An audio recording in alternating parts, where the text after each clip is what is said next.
And we back with another one. What's good? What's good, world? Your boy Neutron the Don checking in. You feel me? Podcast, man. Feel me? Podcast. Today we got Charleston White and Jesse Lee.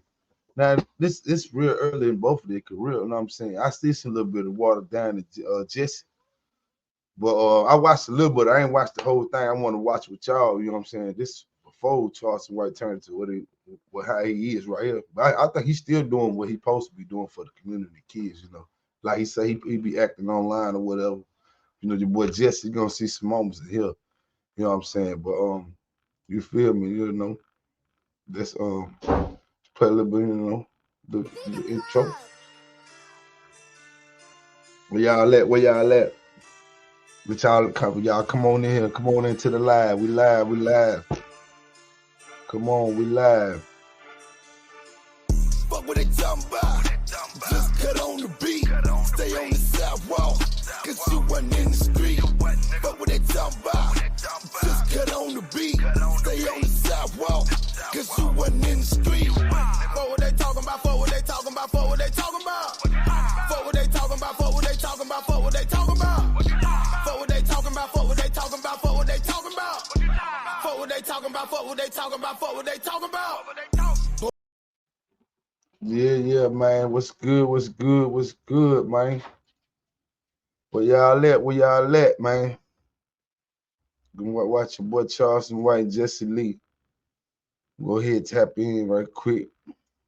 Real interesting conversation too. I could identify. I was like, Lord, they talking about some real shit. Let's listen to it.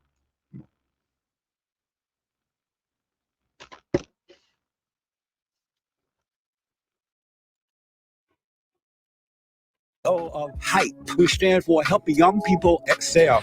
Charleston, thanks so much for coming on, man. I appreciate it. Yes, sir. It's a pleasure to be here. Thank you, man. Charleston, what's important to you? The future, which ultimately to me is our children. I believe our children are 100% of our future. So that's what matters the most to me. And why do you believe that the children are the future? I was once a child, and I grew up because people believe what I believe, and so there was people who poured into me as a child, and so I grew up to make a difference in the future when I was a kid, right? So what I'm doing now today, I was groomed for it. I was prepared to do what I'm doing. I had people who was juvenile workers, who was youth workers, who was counselors, who was juvenile probation officers, who was teachers who deal with the troubled students at school. And so they took time to not cast me away or throw me away, but to nurture the gifts that they saw in me, to pull out the good. Even though I couldn't see it at the time, even though I didn't understand what they were doing, they were preparing me for the future, where I am today. And so I believe if we want to reshape America, I believe if we want to make America great again, we have to go back to creating strong children like we once used to do. And how are you helping them? What do you do to help young people excel? What do you do? I create youth development programs, youth engagement programs. I have anti-gang cognitive intervention programs that I've taught at alternative schools, that I teach inside the juvenile facilities. I also, at one point in time, would train the state's juvenile correctional officers who was employed with the Texas Juvenile Justice Department. And then I work with the public defender's office and partner with criminal defense mitigation specialists on sometime helping young people who've committed capital murder or murder. And I come in and I help explain the mitigating factors or the mitigating circumstances that would deem this child or this young person to be given a second chance in life. Oh, I see. What? So were you raised by both parents? Were both parents in your home growing up? No, sir. I'm the product of what I like to call the typical traditional African American home, the single parent home, right? Yeah. 73% of African American homes in this household are headed by single Black mothers, and so I'm the product of that, right? I'm the product of a mother who was a teenage mother, but she had the ambition, she had the wherewithal, she had the tenacity to will herself out of impoverished conditions. And raise her two boys in what I would like to say the backbone of America, which is that middle class upbringing, that middle class lifestyle. So my mother landed a job at General Motors in the early 80s. Yeah. And I can vividly remember our lives changing from living in an apartment complex to having a home, and me and my brother having our own rooms, and living what I like to say a pretty productive life. A mother who was God-fearing, who tried to instill good morals and good values into her two boys. But back during that time, and I was born in '77, so the '80s, there was somewhat of a stigma to single mothers, and then it was not a lot of help for single mothers. And so my mother was the backbone of our family. My grandfather is a military guy who migrated out of East Texas to Fort Worth, Texas, by way of the Air Force. He's the oldest of 17 children. His mother is a lady by the name of Lucille Helton. Smoke one with She was a slave. She was the property of the White Sloan plantation. And so that's where we get our last name from. My father's name was Freddie White. He joined the Air Force, came to Fort Worth, and most of his brothers migrated to Fort Worth.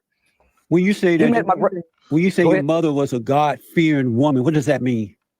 I've never seen a man come out of my mother's bedroom. And she had boyfriends. We went to church on Sundays. We was taught to pray at night before we went to bed. We was taught to pray over our food. I've never heard my mother say anything bad about my father. I've never heard my mother cuss anyone out. So what I believe, my mother taught us to fear God right there, and fear her as well as respect her. But she tried to instill biblical principles. You hear what he just said just now? He said his mama and never talk bad about his daddy. You know what I'm saying? That's good though. You know what I'm saying? That's good. Sometimes it's good. Shouldn't be telling kids. You know what I'm saying? Nothing like that. You know what I mean? Because they might get it right eventually. You know what I'm saying? The motherfucker ain't shit. He ain't shit. They'll know eventually. But don't tear them down that way. But let's continue.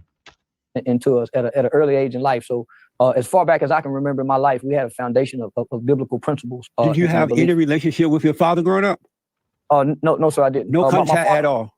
My dad was in the Navy. My dad retired from the Navy and battled with mental illness. And so I probably can count on two hands how many times I've seen my father in my lifetime.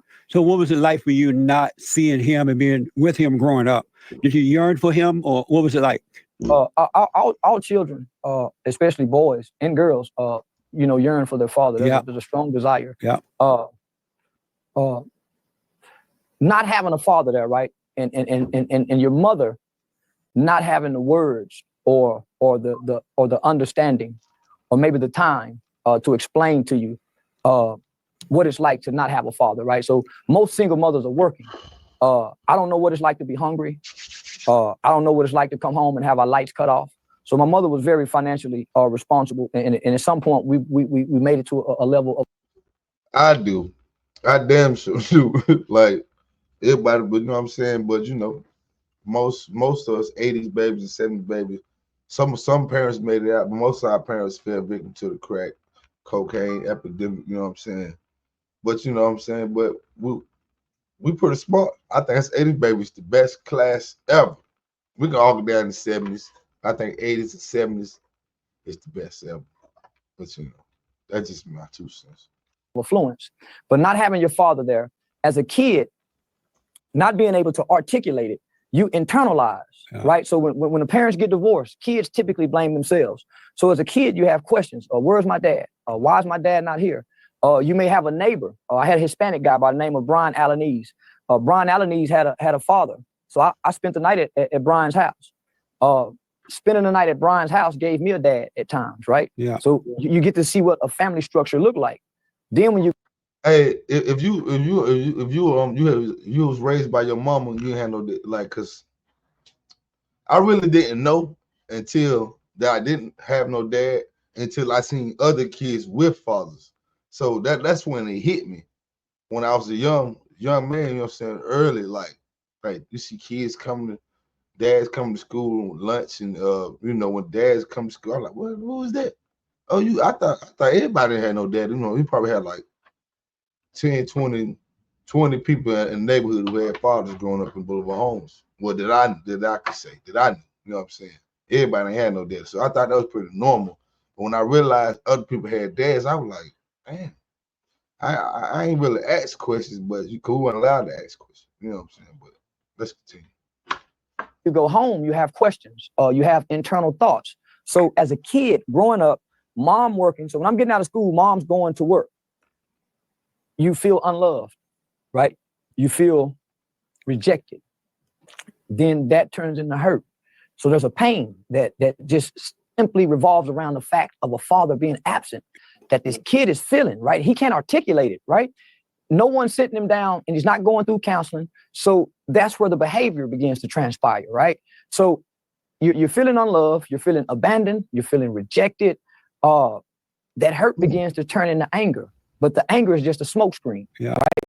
You really want, so as a young man, I got all these emotions inside of me. And Man, I don't mean to keep pausing, but damn, boy, he might have hit home right there a little bit, cause I was like, who gonna check me? I ain't really, I'm saying, my grandma really can't do nothing with me. You know what I'm saying? As I seen at that time, especially you got the neighborhood outside. It's like the neighborhood is like the word to you at that age, and it's so much influence. And it's so much to do outside of the house. So you weren't really worried about that. Then plus I ain't had no father, so you know what I'm saying.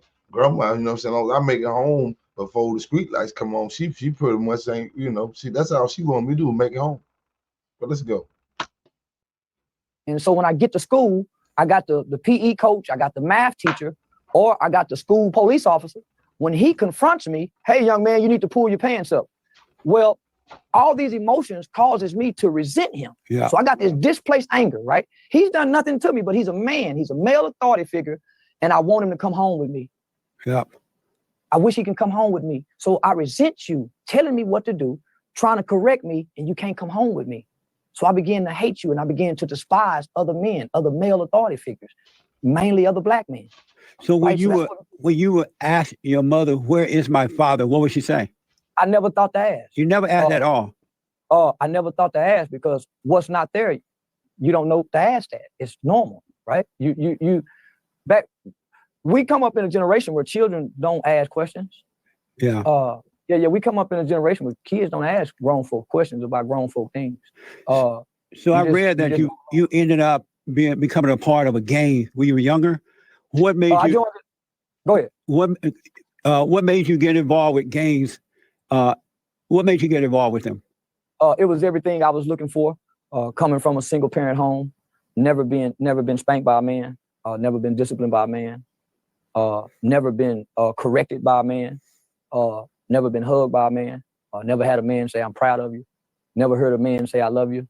So now that right there was deep. Well, that was right there was deep.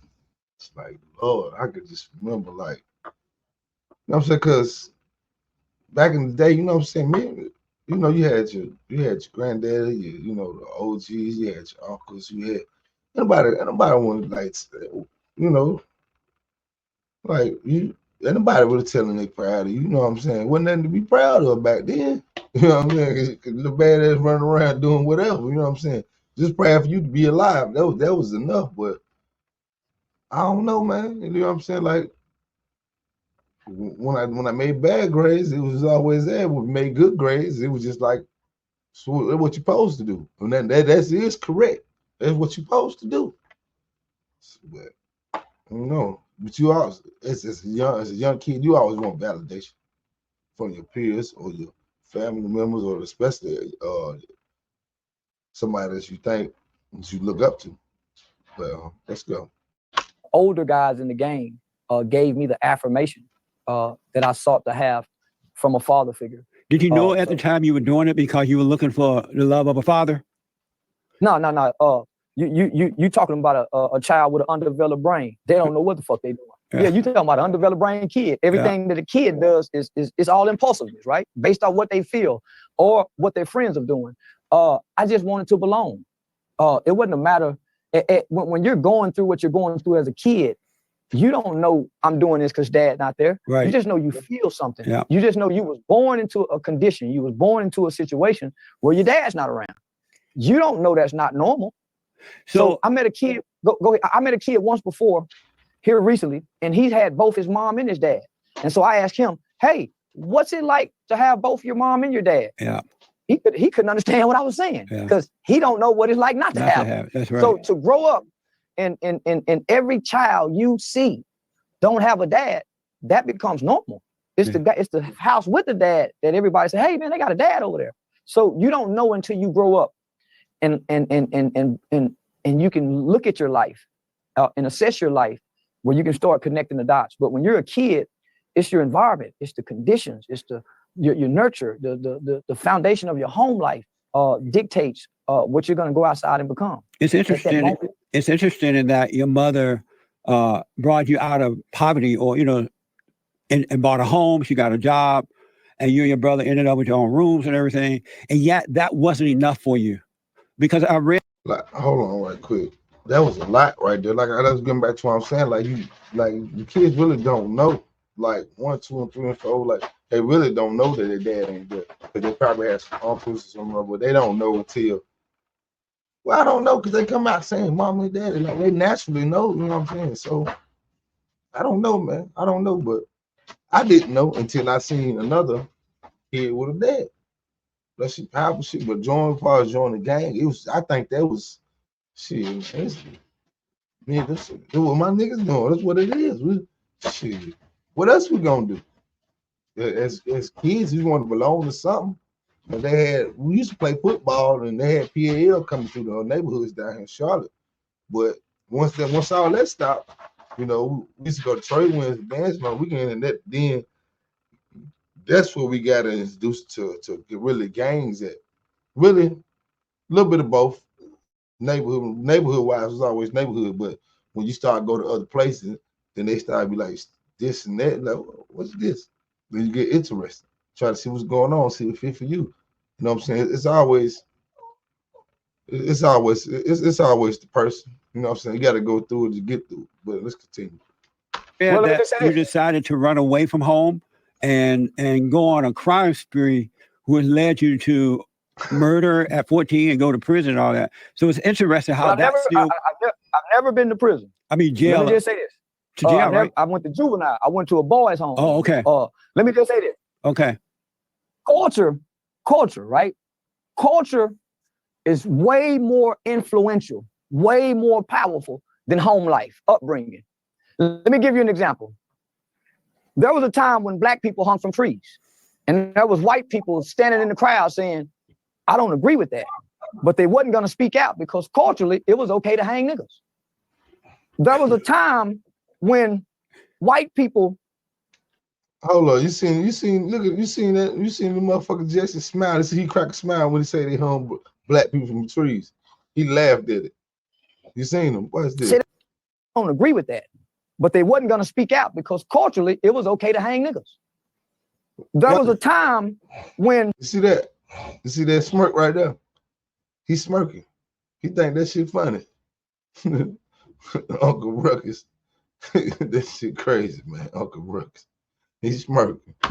White people said it was okay to enslave black people, but there was a part of the people that says, no, that's not right. Yeah. But culture says we're going to do it. So you put your head down based off what you was raised, but overall the culture influences it all, right? That's why culture is so strong and so impactful. So here I am.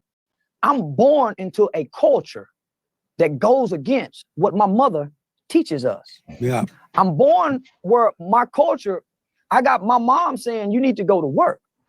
I got an uncle who I see on a regular basis by way of being family members. He a pimp.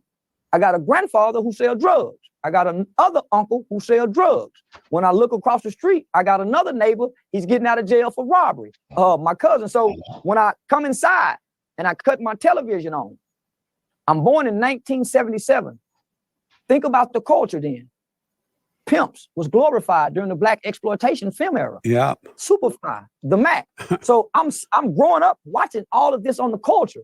I got a mother going to work. My culture don't show me mama going to work, but I see mama going to work. All the things that my culture present to me is negative. Yeah. And I have these same negative images, not just in my family, they in the community, they at my friend's house, they outside the school. So biblically, my mother says that the Bible says. Hold on right there. Okay, you go back and think of it, you know what I'm saying? Gangs got introduced through like Boys in the Hoods.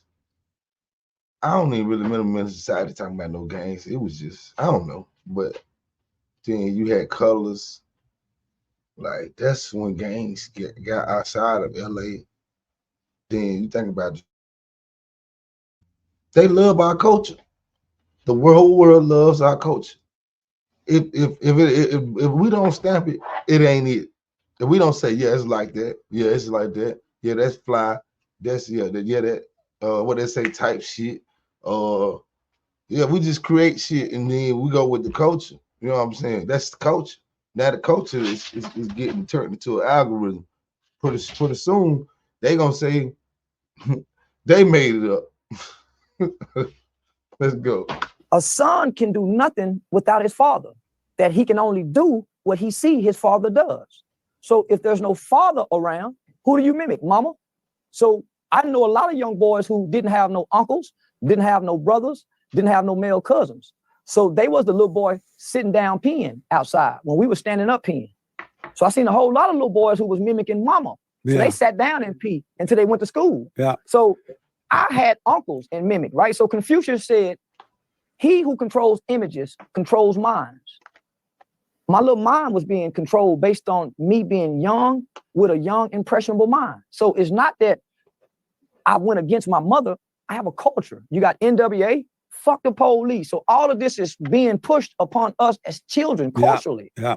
Boys in the Hood, Menace to Society. They take away the Cosby Show. They take away A Different World. So culturally, man, all the negative images is being propagated to me. So I literally grew up believing that men, for one, don't work, because I've never seen a man get up and go to work. I grew up believing that men went to prison and went to jail. So I aspired to be a man. How do you become a man? You got to go to jail, nigga. Yeah. So I want to be a man. Yeah. I heard you saying, mama, you're a woman, but I want to be a man. That's what the streets was saying. So, I set out to be a man. Yeah, that's the crazy shit. Yeah, like in the hood, man, you ain't never been to the yard. That man ain't real. So basically, like, did we basically push each other to do stupid shit? Basically, like, man, he ain't even been to the yard. He ain't been tested. But that's how you can tell weed out the rats, though, too. That's mafia style. Like, you can't be a made man if you ain't conceived. Like, but you can't trust. They can't trace the bloodline all the way back home, because if you rat, I guess they'll whack their whole family allegedly back in Italy. You know what I'm saying? But that's usually how it works. Like, yeah, man, you ain't real. You ain't never been in prison, man. You probably tell God on Jesus. Yeah, but most of the times, they be forcing people that ain't really built like that to come into their life. No, you can't do that. That's how you create, right? That's how you get told on. Be mad when you know he wasn't built like that, and you took him on that lick, you took him on that robbery, you took him on that whatever you were trying to do. You know what I'm saying? You got to think. Don't take. You know what? You know who built like that. Sometimes you don't. You know what I'm saying? But 9 out of 10, you know, you're gonna like, man, I know that ain't built like that. Well, let's continue. I wanted to ask. So is it true that at age 14 you killed someone? I ain't killed nobody, but yeah, we killed somebody. In the state of Texas, if one person pulled the trigger, all 4 of y'all did it. Yeah. Morally and ethically, if you participate in something and it's wrong, you've done wrong. So what was it like at the time, knowing that all 4 of you, whomever, had shot and killed someone? What was that when you at the time when you thought about it after it was done? What was it like for you to reflect on that as a 14-year-old? It was funny. It was funny? Yeah, it was funny. If I got a toothache and I got a real bad toothache, I don't care about your headache. So I'm in pain as a kid. I can't tell you why I'm in pain, but man, I'm in pain. And so my pain have evolved into anger. So I got displaced anger. We didn't have no.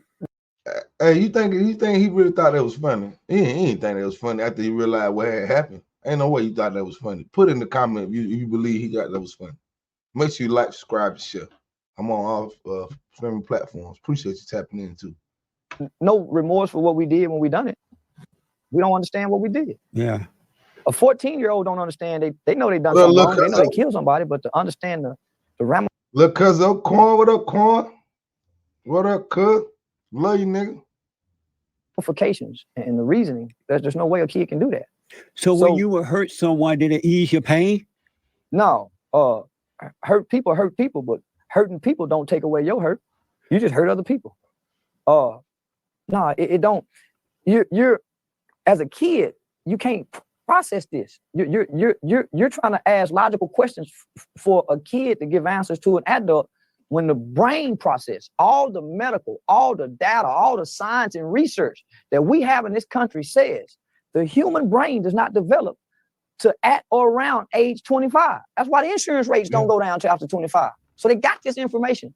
So when you got a kid that grew up in a single parent home, just take me for instance. I've never been abused, hadn't been molested, never seen my mama get beat up, didn't grow up in a violent neighborhood. My mother wasn't on drugs. So I just grew up without a father. Yeah. Right? But I had a loving mother who instilled right and wrong, morals and values, but she had to go to work. And she provided a great home life for us, right? But she had to go to work. So when I was getting out of school, my mother was going to work. What does that leave me? No parental supervision. We got all the food in the house. So my mother's saying, leave your homework out. When I come home, I'm checking. Hey man, I used to love them type of people. Some type of my homeboy, their mom always at work. Boy, we could go in there. You know, we ain't had no food at home. They always had food. We used to go tear their shit up. Boy, listen, I'm telling you, I never remember them, but we be all through there. They mom be at work. We know what time. We come to chill, parlay, Skip's cool. Hey, mom, what time you mom at work? We coming up there, boy. Listen, I missed them days when I was younger, man. But yeah, man, my bad. Y'all. Let's continue. Your homework. I'm calling at such and such time. So we knew what time my mother breaks were. I got an older brother who a couple years older than me. Oh, they're going to get in trouble. Boys are going to be boys. Kids are going to be kids. Teenagers are going to be teenagers. The element of all of this is not the single mother. It's the village. It don't take a mother and a father to raise a child. It takes a village to raise a child. So when we keep saying, what about the mother and the father? What about the village? How long were you in juvenile?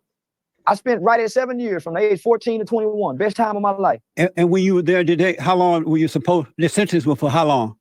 I got 12 years. Oh, okay. I received a 12-year sentence. I was facing 40 years. And when you say it was the best time of your life, what do you mean by that? Best time of my life. It was like growing up inside of a perfect two-parent home.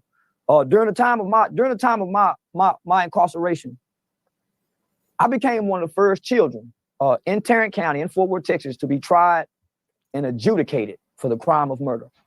Most people don't know that when a child get in trouble, they're not in criminal court. I don't care if they kill 10 people. A child commits murder, and juvenile court is family court. So there's a difference between family court and criminal court. I went into family court with a murder case. You can't convict a child. Children are adjudicated unless they stand trial to be tried as an adult during a certification hearing where they transfer into the adult system. So I remained in the juvenile system, right? When I went there, we had a governor by the name of Ann Richards. Ann Richards was a recovering alcoholic drug addict. Had a lot of focus on rehabilitation and resocialization. So I went into a culture that was built around. Hey, shout out to her. We need more people like her, because you know what I'm saying. It's too much. They charge most the black adolescents as adults. It's without even the question. It's always a question when it's with the other side, but we ain't gonna go there. But this ain't about that right now. But that's the team. Around these three psychiatrists and psychologists had built this program called Positive Peer Culture. And so they created this culture of a positive peer culture. And it was formed around re-socializing children and repairing children. And they had psychotherapy drama where we reenacted our crimes. That juvenile facility gave me all the skills and the tools necessary for me to come out here and be successful. Oh, good, man. I didn't. So Ann Richards, she had a drug problem too, or just alcohol problem? She was a recovering alcoholic, and I believe prescription pills. So don't quote me on that, but I know for a fact she was a recovering alcoholic.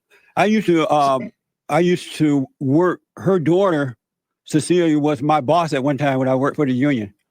So I know who you're talking about, but I didn't know that about Ann.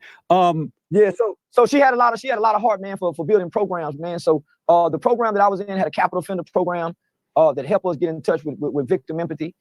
We were considered the worst. We're the first generation of children in the state of Texas who began committing these murders. I'm the super predator generation, right? We're the first generation of kids outside of California, Chicago, New York, and Philadelphia, where children were committing murder. So this was in the late 80s, early 90s, where they said, hey, we got a wave of black children that's going to be born, and they're going to be super predators. They're going to be bigger. They're going to be faster. They're going to be stronger. They're going to be heartless, and they're going to be incorrigible. That's what your Democratic leadership said. They're going to be incorrigible. And the word. I do remember that. Hillary Clinton. Damn. Shit. Hillary and Biden just gave her a medal. He just gave her a medal. Joe Biden. Yeah, I think I'm done with the Democrat. I'm done with y'all. Y'all ain't did. Y'all had power for so many years. So many years. But our grandma and them saying that what they, but I don't even think my grandma, I don't even know my grandma ain't vote. I ain't gonna say my grandma and them. I guess it was, I don't know what it was. I guess because that's what they said black people was voting as. So I wasn't doing my research, but now I'm really woke. And it's gonna be a change. You know, it's foundation of Black America. We come for our reparations. We want it. Foundation of Black America. Yeah, let's go. Incorrigible said that we weren't going to be able to change. So when they made that statement, when Joe Biden made that statement, Hillary Clinton made that statement, it sent a shock wave of fear through America. And so they started making laws, tough on juvenile crime. So they started sentencing 13-year-olds, 14-year-olds in this country, giving them life without parole, with no possibility of ever getting out of prison for things that they was doing at age 12 and 13 and 14 years old. So I fell in that first group of children. It's just that I had a governor. I went into a juvenile facility where people was working with children who committed some of the most heinous crimes. I'm talking about some of the most heinous crimes in the history of this state, and they still treated us like children. Nice. How were you able to get out? How were you able to get out so earlier than the sentence? Earlier than the sentence, the state. Now that right there, that take a lot of yeah, you got to be real human to know that he said the children could heinous crimes. Got to be real forgiving. You got to have a real heart, like, cause the stuff I done seen kids do on like that little boy, he killed that little girl doing the raps and moves. I don't know if he tried to really do it. That was about 10 years ago. I think he got out. But boy, you got to have a real super heart. We need people like that too, though, because the kids don't really know what they're doing. They misguided. And sometimes you got some demons. But that's alleged. State requirement was you go back to court on your 18th birthday, based on the nature of your crime, based on your behavior while in juvenile custody, and based on the state's recommendation. The courts had a decision to either parole you home where you would be on parole to your 21st birthday, transfer you to the adult prison system where you finish out the remainder of your sentence, or recommit you back into the custody of the state's juvenile system. I earned a recommendation to go to prison. Remember, I told you I joined the gang. Right. I didn't know nothing about gangs before I got to the juvenile facility. It was just something to do. It was fun. It was something. It seemed appealing. So I spent 4 years trying to go to prison. I wanted to be a man. Yeah, I wanted to be a man, right? Remember, I told you I grew up believing. So I had my older friends who would write me from prison, making prison sound fun. So I aspired to go to prison. Amazing. But there was individuals who worked with me on my dorm, and they worked with me for quite an amount of time. They was able to see past the bullshit I was putting on. I was just acting. I wasn't no hardened gang member. I didn't come from hate. I come from a loving home. I don't know how to hate.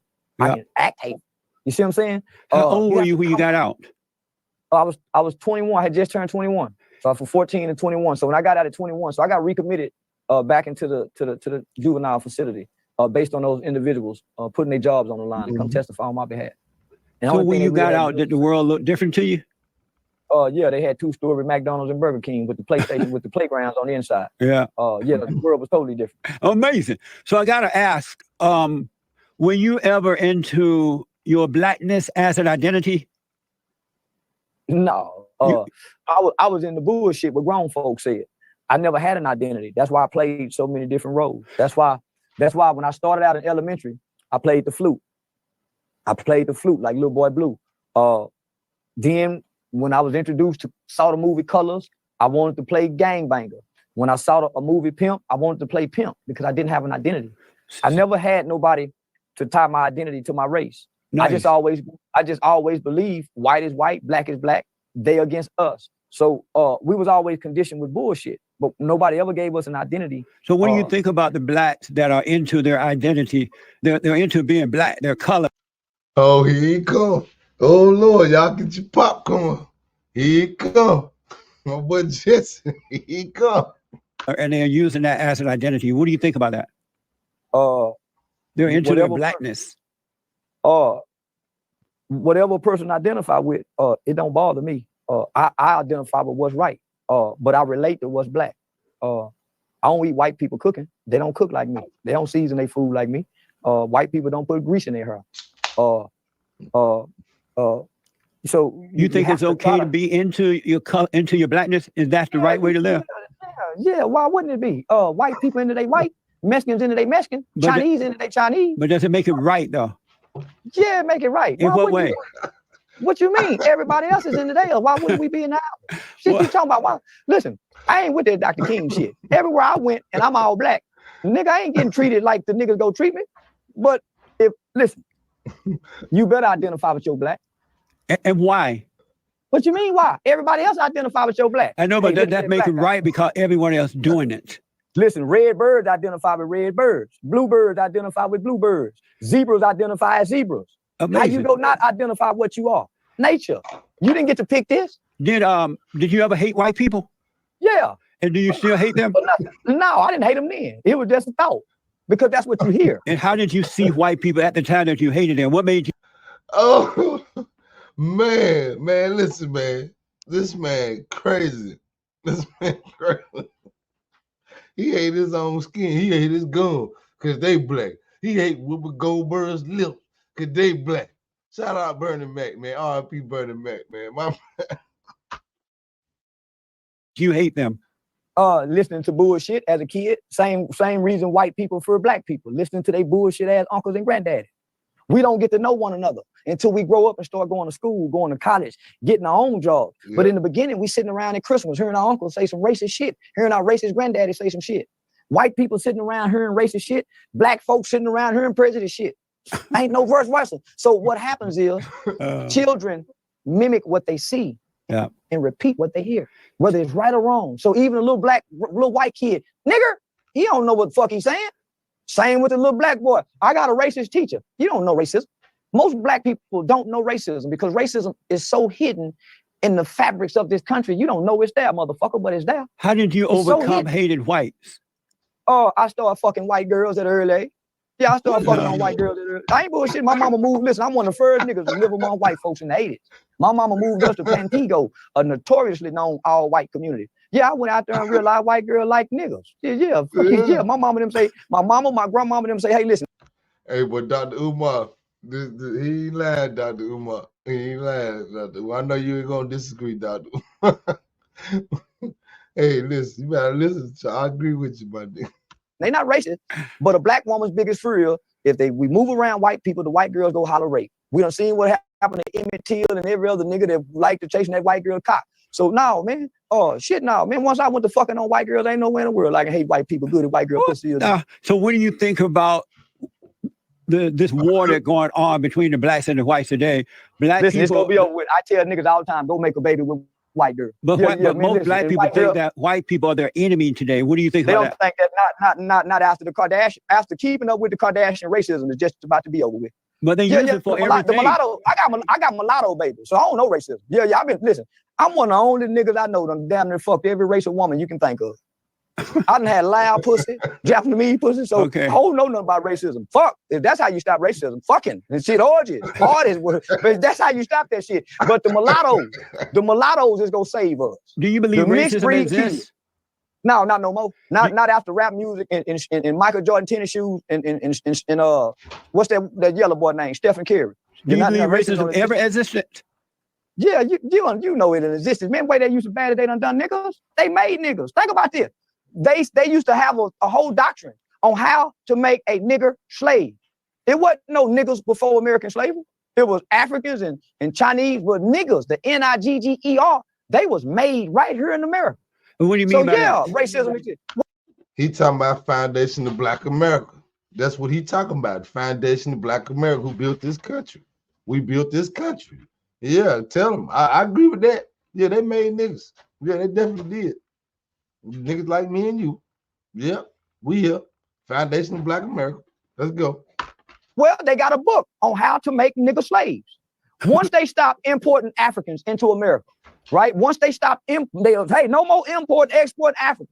Well, the United States of America told the world, fuck y'all. Y'all can't tell us what we can't have no more slaves. So we gonna start breeding these motherfuckers right here. Okay, we can't import them, so we gonna make them right here. But in So Africa, they made before the Arabs went there and bought the blacks from the other blacks were treated worse in Africa by other blacks. I thank God for slavery because I wouldn't want to be African. I don't give a damn about Africa. Yeah. Well, I'm glad they came and got our motherfucking ass up out of Africa. I don't attach myself to Africa. I'm a proud American. Yeah. So I don't say that my mama say all things work for the good of those who love the Lord and is called according to his will and his purpose. Absolutely. Slavery was a Man, I don't know, man. I don't agree with that, man. Hell no. I don't agree with that at all.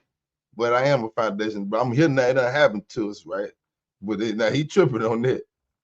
I feel like if we would have stayed, like the Moors would have still been running Africa, we would have been way better off. We probably would have been living like, man, we would have had, they tore up all our statues.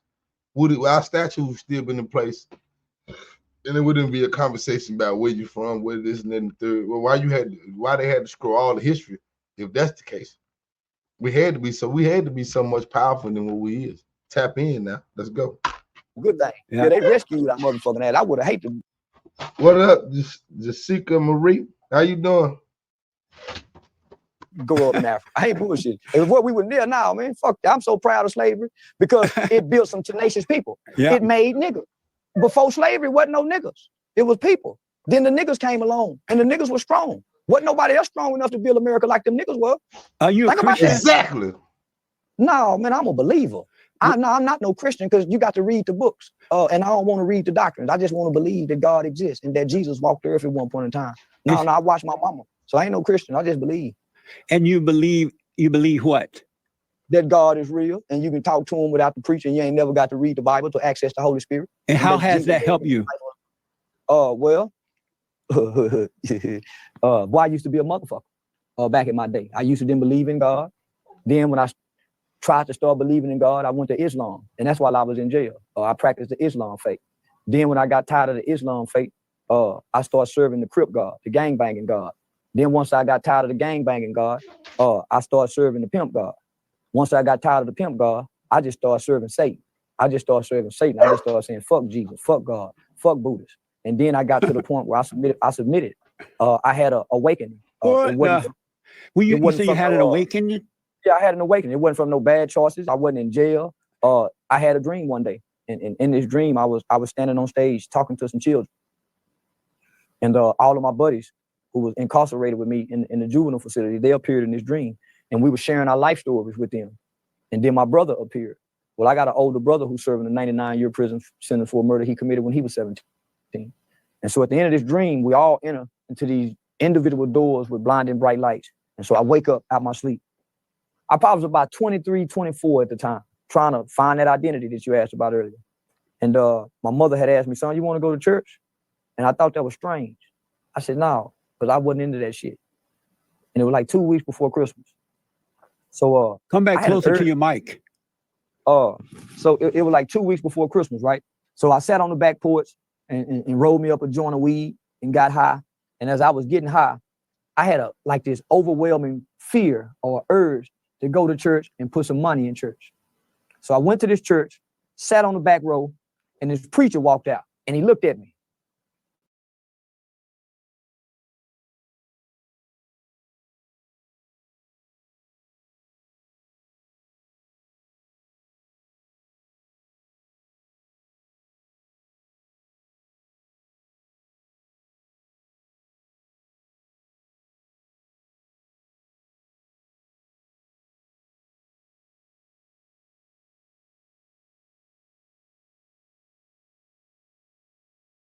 First thing I said, well, damn, somebody told this motherfucker I smell like weed. You need to get out of here.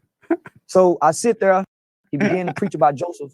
He began to preach about Joseph in the Bible, how Joseph was sold into slavery, and how God had favor upon him and all of that. And so at the end of his sermon, he said, when I walked out of here, I got a kick in my spirit. And the Holy Spirit told me to tell you that you're a Joseph, young man. I resent males. So in my mind, he fucking with me. He playing them church games because he see I'm new. He said, I just want to pray for you, young man. So when I went down to that altar, he started kind of recanting that dream to me and say that he see me standing on stage, sharing my life story with children, traveling around the country, impacting governments with my testimony. That man didn't know nothing about my story. So from that moment on, I had a spiritual awakening. And if you fast forward from that moment to now, I live and I've done everything that strange preacher man said that he saw me doing. So do you have perfect peace within? If I don't, I'm gonna smoke some weed, get my dick sucked. What? Yeah, if I don't have perfect peace, I'm gonna do just what every other American do. I'm gonna have me some wine, smoke a cigar, smoke some weed, and fuck. That's what brings peace. A man that can fuck good. All that other shit is bullshit. So do you have perfect peace that comes from God? I don't know where it come from. Sometimes it comes from common. Not perfect peace. What's perfect peace when you got a wife fucking with you? Yeah, what's perfect peace when you got the kids saying, Daddy, I need this? What's perfect peace, man? Are you married? Yeah, I'm married. And how many children do you have? Oh, I got 2. Oh, okay. And what is it like being married? Are you married to a white woman? Fuck no. I ain't gonna marry no goddamn white. Why did fuck white bitch? I ain't gonna marry now. Are you married to a black woman? Goddamn right. And so what is it like? Yeah. Now I'm saying Queen, salute the Queen. Yeah. What is it like being married? Hey Auntie Sylvia, how you doing, Auntie? Auntie Pope. I ain't Kanye West. What is it like being married? Man, I be wanting to fuck everybody. And if I'm somehow I feel like I'm in prison sometimes. Yeah, I want to be a low down, dirty motherfucking single man and fuck her cousins and her sisters and get away with it, but I can't. I honor my vows. But man, sometimes I don't want to be married. Some days I tell her I don't want to love nobody. I want to be selfish. Some days I don't want to kiss you and say I'll be back, baby. Some days I don't want you or the kids saying nothing to me. And you tell her that? Yeah, we feel it, don't we? As men, don't we feel it? What does she say when you tell her that? Oh man, I'm like granddaddy to them. She can't say nothing. No, I'm like the men before women's suffrage. No, I dictate. Yeah, I'm like the old vows. Cherish and obey. How long you been married? 3 years. How many? Yeah. 3. Oh, 3 years. And so your wife is okay with you saying those things to her? I done call her a bitch in the mall before shopping. All right, bitch, don't get it married. The fuck you talking about, man? I'm fucking her. What you mean? Is she okay? Who gonna fuck if I don't? Yeah, she got to be okay. We married. It's safe for better or for worse. Better or for worse. Yeah, I'm like the old man back in the day. I'm like Archie Bunker and Edith. Just plain, I'm an Archie Bunker kind of nigga. Yeah, mean in the motherfucker in the house. Yeah, that's the kind they like. They don't like no nigga holding no door open. They like a nigga fuck good and mean. Call him a bitch every now and then. Because of time, I want to ask you a few other things here. Do y'all agree with that? You know what I'm saying? Do y'all agree with that? Yeah, now and again. Because sometimes you gotta explain some shit. Believe that I know that there's no such thing as racism. I believe that our battle is a spiritual battle, a warfare between good and evil, right versus wrong, and no such thing as racism. It's a spiritual battle. We're not dealing with. That's why I say racism is so far embedded. My generation can't see it. We don't know what race. So I'm with you on that. Yeah. I'm with you. We looking for racism, and racism is too deep for us to see. Yeah. You got to go deal with an old motherfucker to deal with racism. So we dealing with good and bad. Yeah. Right and wrong. Yeah. And so, would you call yourself an alpha male or beta male? Shit, I'm whatever I need to be. Shit, fuck you talking about I ain't nothing. Yeah, I'm whatever I need to be. Yeah, you talking about I'll be a beta male to get what I want. Yeah. No, man, I ain't trying to be nothing all the time. What is a man? I ain't never seen now, brother. So you don't know what it is? Nah, I was raised by my mama. And what is love? Love is action. And what do you mean by that? Love is what you do. It ain't what you say. Love is about not what you can give, but how much can you take. See, most people think, I love you, so I give you this. No, motherfucker, I don't give a fuck what you give me. How much can you take from me? How much can you put up with me if you love me? See, most people really quit you, homie, at the first sight of a flaw. I may have an issue, and my only issue is I keep doing the same issue. You go get, how much do you love me to put up with that and hope that I can overcome that issue? So I understand what love is. It ain't about what you can give me, it's about what you can take. I don't have a problem. My love is about use. When you go to misusing me, that's when you don't love me. But you can use me and love me. It's when you misuse me when I think you don't love me, because if you misuse me, you'll start abusing me. But if we're in a relationship, if we're in a partnership, if we're in a friendship, our ability to grow with one another is our ability to use one another. So do you love all people? Man, damn, that boy just chopped that shit up right there, man. What is charge today? We need to bring him back. That's powerful right there. This ability to how much you can put up with him. Yeah, that shit real. Yeah, that's real. Just give my daughter right here. Yeah, I see it, baby. I'm gonna get, hold on. Give me a second. Okay. Give me a second, okay? Get to mommy. But yeah, man, that's powerful right there. That was a powerful statement. Hell no. You don't love all people? No, man, I don't love no gang banging motherfucker shooting up my neighborhood. I don't love gang members. But why not? They can't help it because they are in anger too. They can't understand what they're doing because they didn't have a father to guide them. Why don't you love them? You ain't never heard me say no shit like that. You ain't never heard me say I went out and killed somebody because I ain't have no fault. Well, you just said because you were looking for that father. I didn't say we killed nobody because we were looking for nothing. No, I'm talking about joining the gang and things like that. I told you as a kid, I didn't know I was looking for no daddy. I didn't know I was out doing this. But they don't either. Well, this is what I'm saying. I was willing to pay for my wrong. Right, but do you understand that the other gang members? But do you understand that the other gang members are looking for a father as well, and they don't know it? Listen, it's a whole lot of gang members ain't looking for no goddamn father. Why do you say that? Well, because I know I was in the gang with them. Listen, hold on. You speaking from a stadium way up there in the stands, trying to dictate to the players down on the field. You spinning a bullshit narrative, Mr. Peterson. Yeah. Listen, you trying to spin a narrative of children join gangs, not grown adults with fully functional, developed brains. No kid is saying, "Hey, I'm joining the gang because I'm looking for daddy."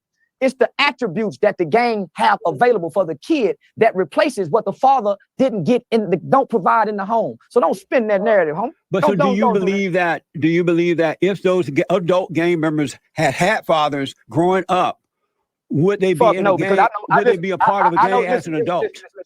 Listen, I know niggas who had daddies and mamas join the gang. I know guys that had, I know well-to-do, affluent people who join gangs with mothers and fathers. And why would they join them? I don't know. I ain't had a mother and father to be able to. I know, but have you ever asked those grown ones, the ones you ran into? Listen. I don't know no grown people join gangs. I don't know no. Exactly. Like, what the hell? Grown ass man joining the gang is crazy. Like, man, people join gang because you know what I'm saying, it might be the cool. It might be the only thing to do with certain neighborhoods, certain situations. Like, you gonna get down and lay down. Like, on God, like that's how it was back in the day. Like, what that one go on? This going hand. Go her hand or wrist.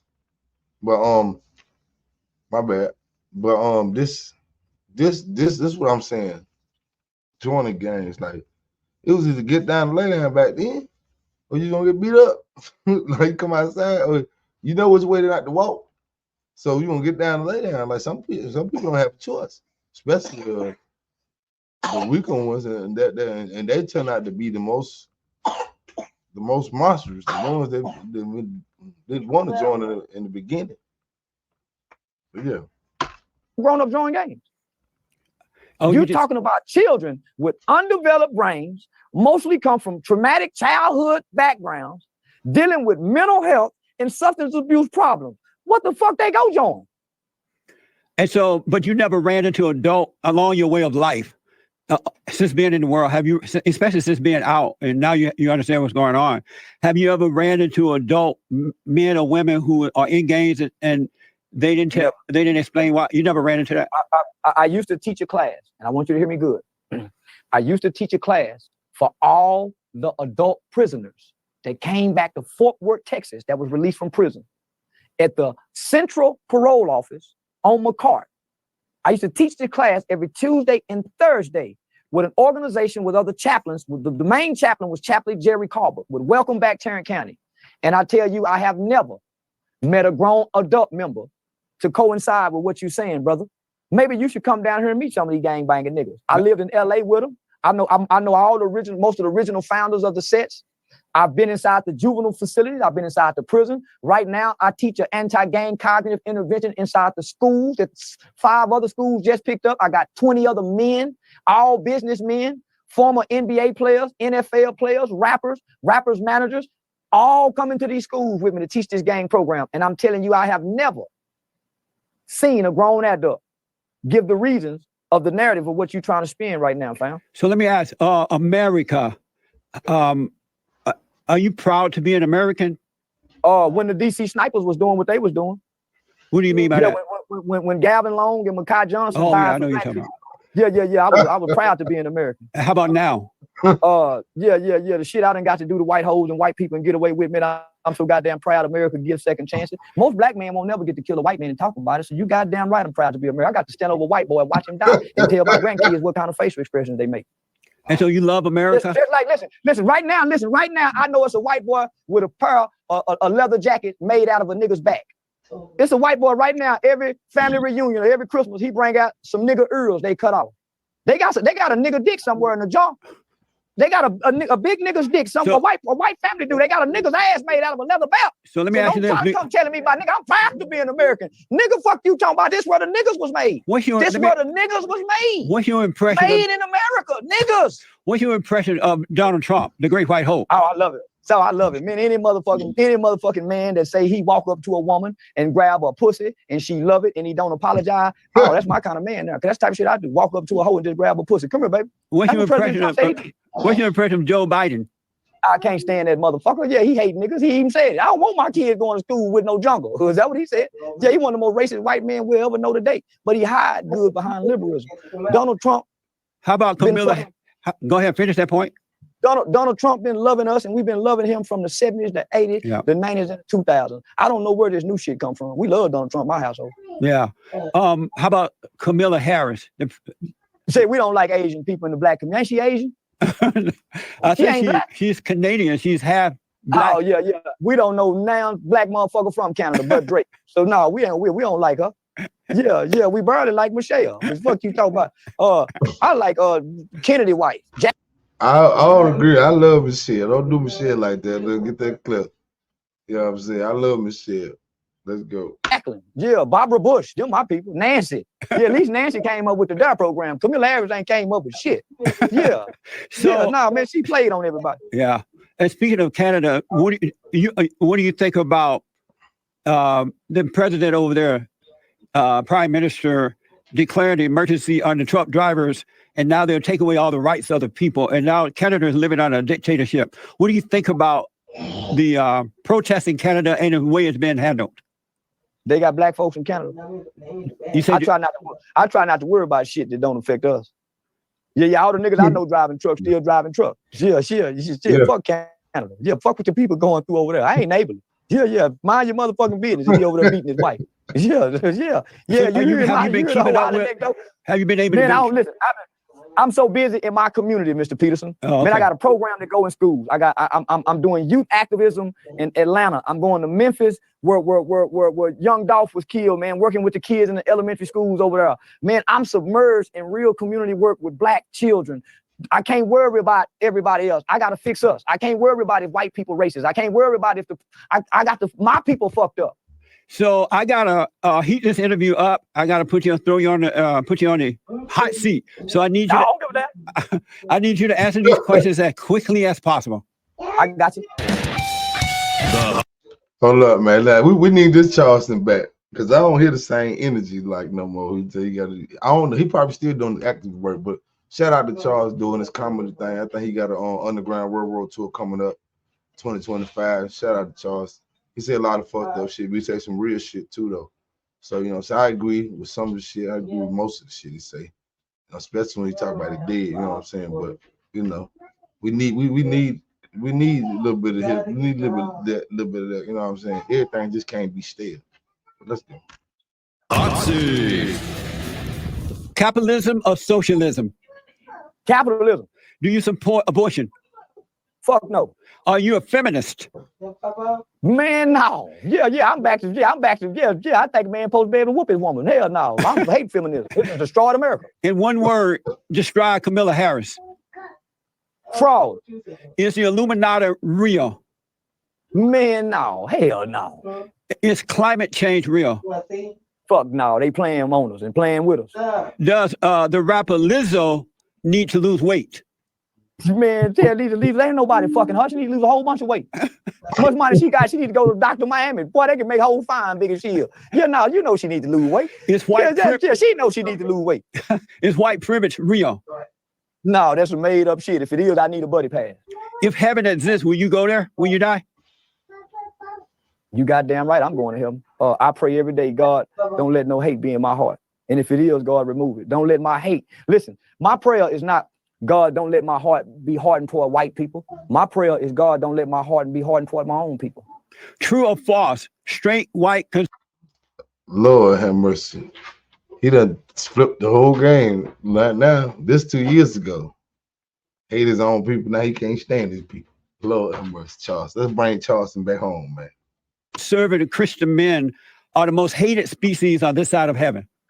No, that big dick shit talking nigga like me. Don't nobody hate nobody more than they hate a big dick nigga with no job. He got a felony conviction, but he can fuck everybody woman good. Ain't nobody really mad at the straight conservative white boy, dick little.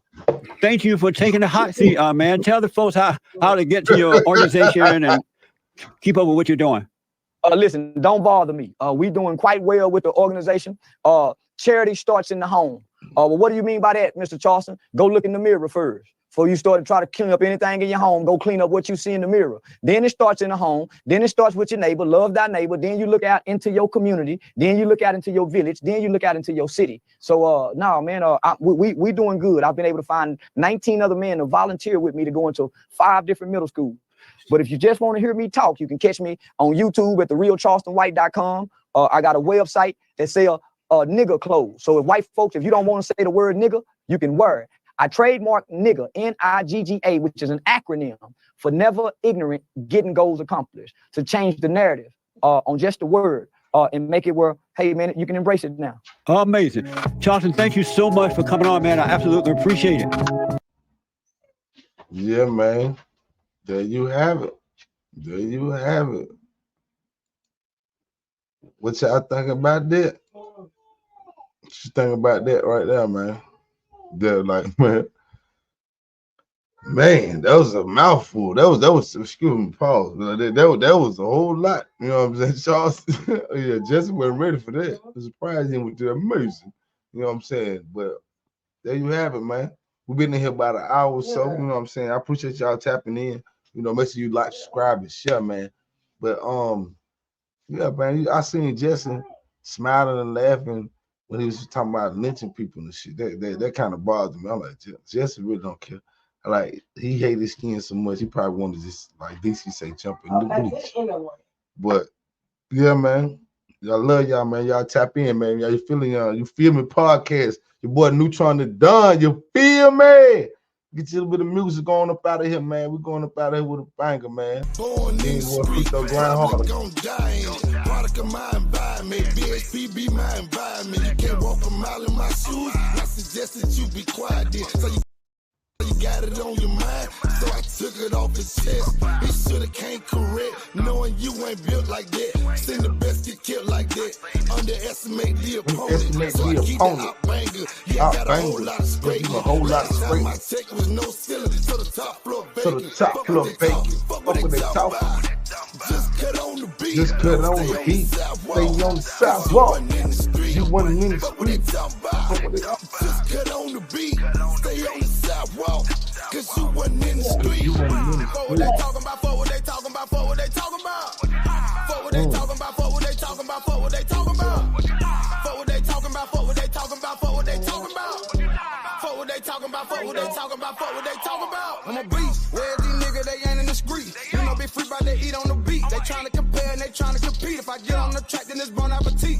Bon appetit. Control out the link. You best get your money and stay out the way. Cause these little niggas ain't playing it safe. If you really making it, they trying to take. I feel like a pilot, I'm smoking exotic and sipping exotico. Get out the way.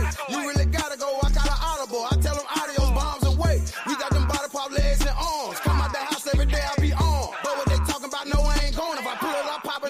ain't showing. Fuck what they talking about. Just cut on the beat. Stay on the sidewalk. Cause you wasn't in the street. Fuck what they talking about. Just cut on the Yeah, beat. man. I see you just tapping in. You just tapping in, man. Make sure you go back and rewind, man. It's a hell of an episode. Take them about it with a little banger, you know, back with another one. They talking about. Pretty dope. Neutron the Don, baby. You know what I'm saying? We out of here, man. I appreciate y'all tapping in. Make sure you like, subscribe, and share. Check me out on Facebook, Neutron the Don, YouTube, You Feel Me Podcast, Instagram, Neutron the Don, Twitter, You Feel Me Podcast. I'm on load. We a little bit of everywhere, man. We out of here. Deuces.